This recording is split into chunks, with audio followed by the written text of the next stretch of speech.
Hello সবাইকে, আমি Manisha. Unscripted Manisha চ্যানেলে তোমাদের সবাইকে ওয়েলকাম। আজকে তোমাদের সাথে একটা আনন্দের দিন শেয়ার করব।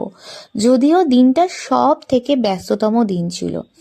এই দিনটাই দিদির ছেলের ভ্যাকসিন ছিল, আর দিদি আর জামাইবাবু নিজেদের একটু পার্সোনাল কাজে খুব ব্যস্ত ছিল। কিন্তু দিনের শেষে জামাইবাবু ডিসাইড করেছিল যে একটু হলেও বার্থডেটা সুন্দরভাবে সেলিব্রেট করবে, তাই মিয়ামোর থেকে নিয়ে নিয়েছিলাম কেকটা। আমরা ভ্যাকসিন দিতে গেছিলাম সিথির মোড়ে, ওখানকার একটা মিয়ামোড় থেকে আমরা কেক নিয়েছিলাম। সবাই মিলে ডিসাইড করলাম যে ডিনার করার জন্য আমাদের ইজি হবে বাইপাস ধাবা।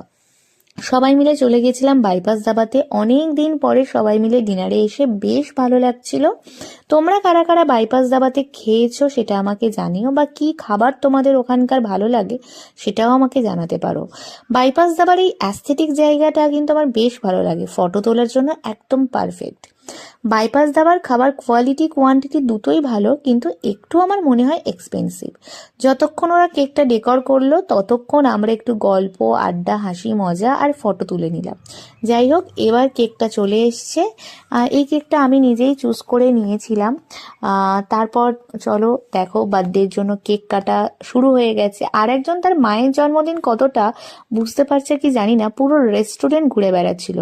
মায়ের জন্মদিন বলে কথা, কেক তো একটু টেস্ট করবেই। এরপর আমরা খাবার অর্ডার করে নিয়েছিলাম। স্টার্টারে নিয়েছিলাম চিকেন মালাই কাবাব, যেটা অসাধারণ ছিল। আর মেন কোর্সে নিয়েছিলাম মাটন কষা, চিকেন কষা আর মিক্সড ফ্রাইড রাইস। খুব ভালো খেয়েছি, তার সাথে স্যালাড ছিল। পরে আমরা একটু কোল্ড ড্রিঙ্কসও খেয়েছি। অনেক দিন পরে আমি রেস্টুরেন্টের খাবার খাচ্ছি, কারণ আমার শরীরটা তো একদমই ভালো নয়। জানি না তোমরা কতটা আমাকে দেখে বুঝতে পারলে তোমাদের সাথে আমি একদিন সবটা শেয়ার করব। এরপর তো আমি খাবারটা খুব ভালোভাবে এনজয় করেছি। অনেক দিন পরে ফ্যামিলির সাথে বেরিয়ে খুব ভালো লাগছে। আসলে আমি খুব ফ্যামিলি পার্সন আর কি। তারপর কলকাতার রাস্তায় গাছের মধ্যে থেকে মাথাটাকে বার করে দিয়েই হাওয়া খেতে খেতে মজাই আলাদা আসার।